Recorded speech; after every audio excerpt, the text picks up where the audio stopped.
How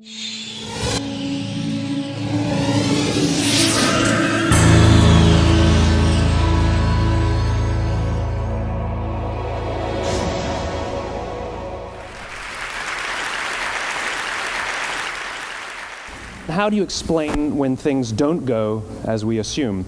Or better, how do you explain when others are able to achieve things that seem to defy all of the assumptions? For example, why is Apple so innovative? Year after year after year after year, they're more innovative than all their competition. And yet, they're just a computer company. They're just like everyone else. They have the same access to the same talent, the same agencies, the same consultants, the same media. Then why is it that they seem to have something different?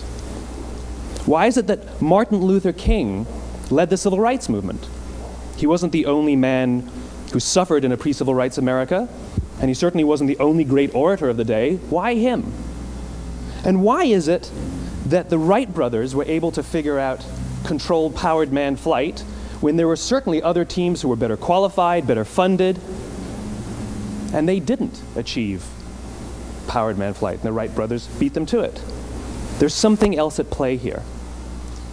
About 3.5 years ago, I made a discovery, and this discovery profoundly changed my view on how I thought the world worked, and it even profoundly changed the way in which I operate in it. As it turns out, there's a pattern. As it turns out, all the great and inspiring leaders and organizations in the world, whether it's Apple or Martin Luther King or the Wright brothers, they all think, act, and communicate the exact same way, and it's the complete opposite to everyone else. All I did was codify it.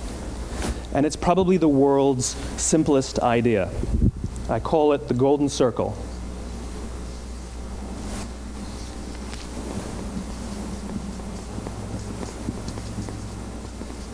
Why, how, what?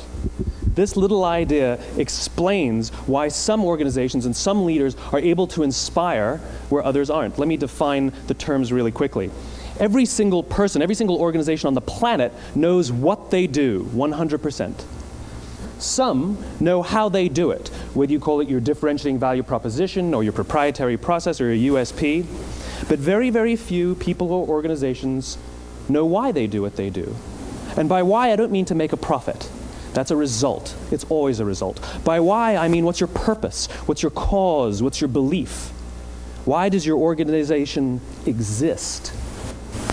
Why do you get out of bed in the morning? And why should anyone care?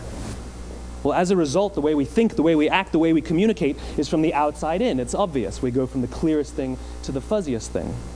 But the inspired leaders and the inspired organizations, regardless of their size, regardless of their industry, all think, act, and communicate from the inside out. Let me give you an example. I use Apple because they're easy to understand and everybody gets it. If Apple were like everyone else, a marketing message from them might sound like this. We make great computers. They're beautifully designed, simple to use, and user-friendly. Want to buy one? Meh. And that's how most of us communicate. That's how most marketing is done, that's how most sales is done, and that's how most of us communicate interpersonally. We say what we do, we say how we're different or how we're better, and we expect some sort of behavior, a purchase, a vote, something like that. Here's our new law firm. We have the best lawyers with the biggest clients. We always perform for our clients, do business with us. Here's our new car. It gets great gas mileage. It has, leather seats. Buy our car. But it's uninspiring. Here's how Apple actually communicates. Everything we do, we believe in challenging the status quo. We believe in thinking differently. The way we challenge the status quo is by making our products beautifully designed, simple to use, and user-friendly. We just happen to make great computers. Want to buy one? Totally different, right? You're ready to buy a computer from me. All I did was reverse the order of the information. What it proves to us is that people don't buy what you do, people buy why you do it. People don't buy what you do, they buy why you do it. This explains why every single person in this room is perfectly comfortable buying a computer from Apple. But we're also perfectly comfortable buying an MP3 player from Apple, or a phone from Apple, or a DVR from Apple. But as I said before, Apple's just a computer company. There's nothing that distinguishes them structurally from any of their competitors. Their competitors are all equally qualified to make all of these products. In fact, they tried. A few years ago, Gateway came out with flat screen TVs. They're eminently qualified to make flat screen TVs. They've been making flat screen monitors for years. Nobody bought one. And Dell came out with MP3 players and PDAs. And they make great quality products, and they can make perfectly well-designed products, and nobody bought one. In fact, talking about it now, we can't even imagine buying an MP3 player from Dell. Why would you buy an MP3 player from a computer company? But we do it every day. People don't buy what you do, they buy why you do it. The goal is not to do business with everybody who needs what you have. The goal is to do business with people who believe what you believe. Here's the best part. None of what I'm telling you is my opinion. It's all grounded in the tenets of biology, not psychology, biology. If you look at a cross-section of the human brain, looking from the top down, what you see is the human brain is actually broken into three major components that correlate perfectly with the golden circle. Our newest brain, our Homo sapien brain, our neocortex, corresponds with the what level. The neocortex is responsible for all of our rational and analytical thought and language.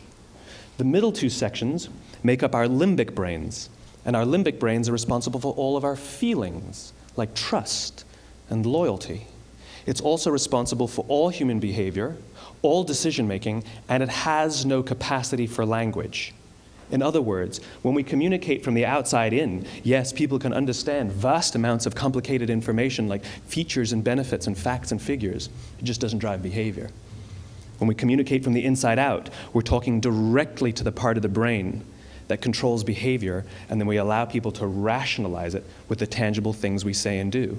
This is where gut decisions come from. You know, sometimes you can give somebody all the facts and your figures, and they say, I know what all the facts and details say, but it just doesn't feel right.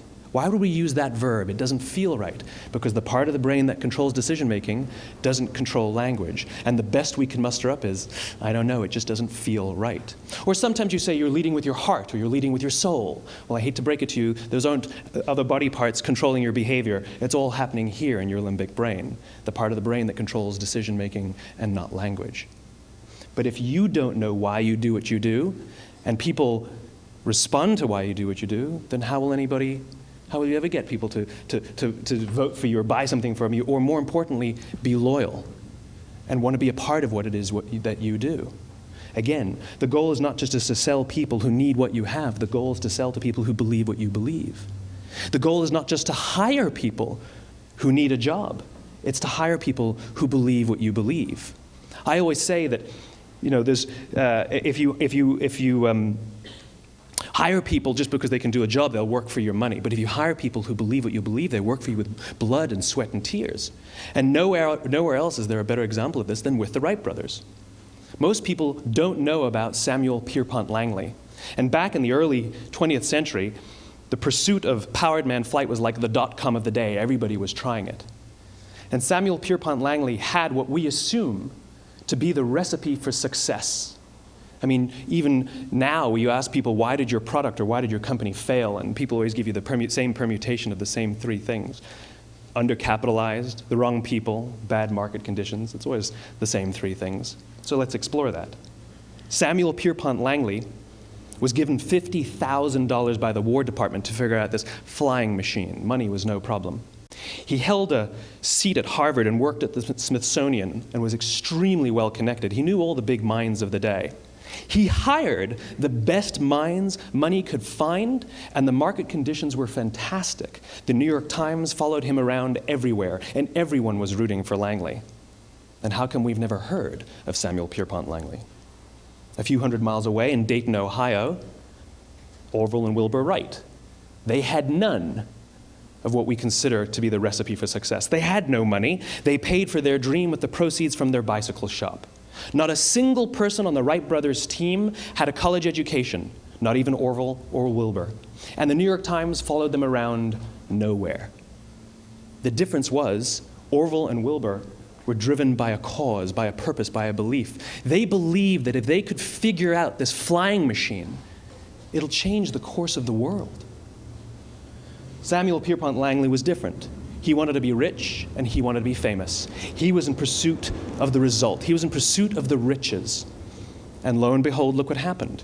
The people who believed in the Wright brothers' dream worked with them with blood and sweat and tears. The others just worked for the paycheck. And they tell stories of how every time the Wright brothers went out, they would have to take 5 sets of parts because that's how many times they would crash before they came in for supper. And eventually, on December 17th, 1903, the Wright brothers took flight. And no one was there to even experience it. We found out about it a few days later. And further proof that Langley was motivated by the wrong thing, the day the Wright brothers took flight, he quit. He could have said, "That's an amazing discovery, guys. Now we'll improve upon your technology." But he didn't. He wasn't first. He didn't get rich. He didn't get famous. So he quit. People don't buy what you do, they buy why you do it. And if you talk about what you believe, you will attract those who believe what you believe. Well, why is it important to attract those who believe what you believe? Something called the law of diffusion of innovation. And if you don't know the law, you definitely know the terminology. The first 2.5% of our population are our innovators. The next 13.5% of our population are our early adopters. The next 34% are your early majority, your late majority, and your laggards. The only reason these people buy touch-tone phones is because you can't buy rotary phones anymore. We all sit at various places at various times on the scale, but what the law of diffusion of innovation tells us is that if you want mass market success or mass market acceptance of an idea, you cannot have it until you achieve this tipping point between 15 and 18% market penetration, and then the system tips. And I love asking businesses, what's your conversion on new business? And they love to tell you, oh, it's about 10%, proudly. Well, you can trip over 10% of the customers. We all have about 10% who just get it. That's how we describe them, right? That's like that gut feeling, oh, they just get it. The problem is, how do you find the ones that just get it before you're doing business with them versus the ones who don't get it? So it's this here, this little gap, that you have to close, as Geoffrey Moore calls it, crossing the chasm. Because you see, the early majority will not try something until someone else has tried it first. And these guys, the innovators and the early adopters, they're comfortable making those gut decisions. They're more comfortable making those intuitive decisions that are driven by what they believe about the world, and not just what product is available. These are the people who stood online for 6 hours to buy an iPhone when they first came out, when you could have just walked into the store the next week and bought one off the shelf.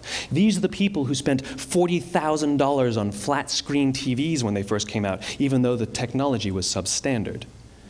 And by the way, they didn't do it because the technology was so great. They did it for themselves. It's because they wanted to be first. People don't buy what you do, they buy why you do it. And what you do simply proves what you believe. In fact, people will do the things that prove what they believe. The reason that person bought the iPhone in the first 6 hours, or stood in line for 6 hours, was because of what they believed about the world and how they wanted everybody to see them. They were first. People don't buy what you do, they buy why you do it. So let me give you a famous example, a famous failure and a famous success of the law of diffusion of innovation. First, the famous failure. It's a commercial example. As we said before a second ago, the recipe for success is money and the right people and the right marketing conditions, right? You should have success then. Look at TiVo. From the time TiVo came out about 8 or 9 years ago to this current day, they are the single highest quality product on the market. Hands down, there is no dispute. They were extremely well funded. Market conditions were fantastic. I mean, we use TiVo as a verb. I TiVo stuff on my piece of junk Time Warner DVR all the time. But TiVo is a commercial failure. They've never made money. And when they went IPO, their stock was at about $30 or $40 and then plummeted, and it's never traded above 10. In fact, I don't think it's even traded above 6, except for a couple of little spikes. Because you see, when TiVo launched their product, they told us all what they had. They said, we have a product that pauses live TV, skips commercials, rewinds live TV, and memorizes your viewing habits without you even asking. And the cynical majority said, we don't believe you, we don't need it, we don't like it, you're scaring us. What if they had said, if you're the kind of person who likes to have total control over every aspect of your life, boy, do we have a product for you. It pauses live TV, skips commercials, memorizes your viewing habits, etc., etc.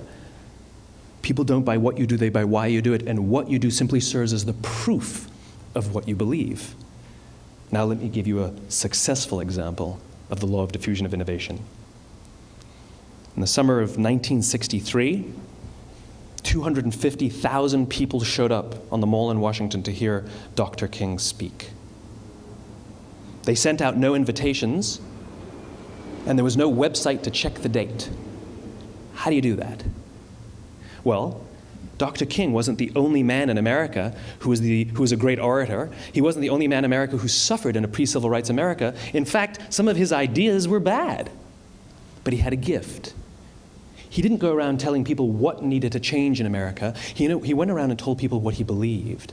I believe, I believe, I believe, he told people. And people who believed what he believed took his cause and they made it their own, and they told people. And some of those people created structures to get the word out to even more people. And lo and behold, 250,000 people showed up on the right day, on the right time to hear him speak. How many of them showed up for him? 0. They showed up for themselves. It's what they believed about America that got them to travel on a bus for 8 hours to stand in the sun in Washington in the middle of August. It's what they believed, and it wasn't about black versus white. 25% of the audience was white. Dr. King believed that there are 2 types of laws in this world, those that are made by a higher authority and those that are made by man. And not until all the laws that are made by man are consistent with the laws that are made by the higher authority will we live in a just world. It just so happens that the civil rights movement was the perfect thing to help him bring his cause to life. We followed not for him, but for ourselves. And by the way, he gave the I have a dream speech, not the I have a plan speech. Listen to politicians now with their comprehensive 12-point plans. They're not inspiring anybody. Because there are leaders and there are those who lead. Leaders hold a position of power or authority, but those who lead inspire us. Whether they're individuals or organizations, we follow those who lead, not because we have to, but because we want to. We follow those who lead, not for them, but for ourselves.